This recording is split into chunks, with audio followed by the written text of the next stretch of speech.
क्या हो अगर आप किसी नए घर में शिफ्ट हो और वहाँ कुछ अजीब चीज़ें होने लगे। आज की कहानी है रितु के बारे में, जिसके साथ कुछ ऐसा ही हुआ। रितु के पिता इंडियन आर्मी में काम करते थे, जिसके चलते उसकी फैमिली को अक्सर अपना शहर बदलना पड़ता था। एक बार फिर रितु और उसकी फैमिली को दूसरी सिटी में शिफ्ट होना था। उनके रहने के लिए आर्मी का 2 BHK घर दिया गया। फैमिली नई जगह आकर खुश थी। हमेशा की तरह रितु डिनर के बाद देर रात तक पढ़ाई कर रही थी। तभी अचानक उसके कमरे की खिड़की में कुछ हलचल हुई, पर उसने इस पर ज़्यादा ध्यान नहीं दिया। उसके बाद कमरे की खिड़की के पास रखी साइकिल जोर जोर से हिलने लगी। यह देखकर रितु बहुत घबरा गई। पर यह सब यहीं तक सीमित नहीं था। उसके थोड़ी देर बाद ही ऐसा लगा जैसे कि कोई जोर जोर से दरवाज़ा पीट रहा हो। सीलिंग पे लगा हुआ फैन भी जोर जोर से हिलने लगा। रितु ने बहुत हिम्मत करके अपने रूम से निकल के अपने मम्मी पापा के रूम पे गई।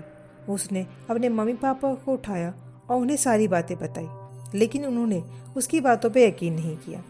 पर उस रात रितु ने अपने कमरे में सोने से इनकार कर दिया और अपने मम्मी पापा के एक रूम में ही सो गई।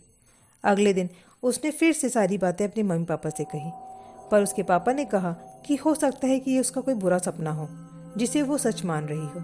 लेकिन रितु जानती थी कि उसके साथ जो हुआ वो सच था।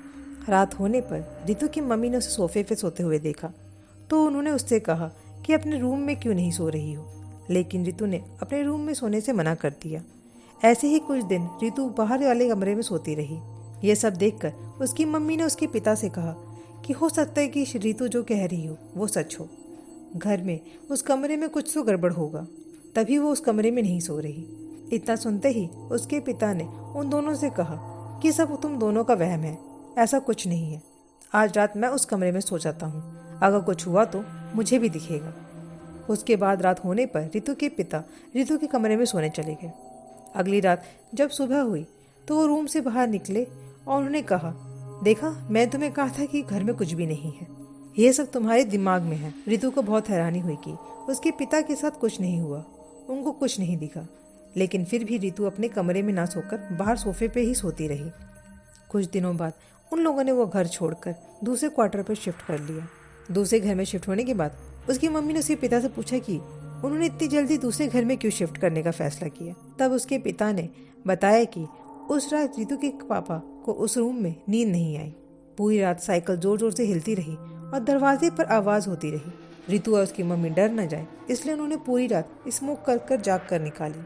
कुछ महीनों बाद उनके पड़ोसियों से पता चला कि उस घर में किसी की डेथ हुई थी। इनकी फैमिली के आने के बहुत साल पहले वहाँ पे दूसरी फैमिली रहा करती थी। उनकी एक बेटी थी जो कि अपने बॉयफ्रेंड के साथ किसी दिन भाग गई, लेकिन कुछ साल बाद वो लौटकर वापस आई, पर साथ ही वो प्रेग्नेंट थी। इस बात से उसके घर वाले खुश नहीं थे, लोगों के सामने उनकी बदनामी न हो जाए। इसके चलते एक रात लड़की के पिता ने उसका गला दबाकर उसकी जान ले ली और उसको फैन से लटका दिया, ताकि सबको लगे कि उसने सुसाइड किया है। लेकिन बाद में भी सच बाहर आने पर उनके साथ कुछ नहीं हुआ और लोग ये हादसा भूल गए। और तब से उस घर में उसी लड़की की आत्मा रहती है और अक्सर जो भी उस घर में शिफ्ट होता है उसे उसके गुस्से का सामना करना पड़ता है।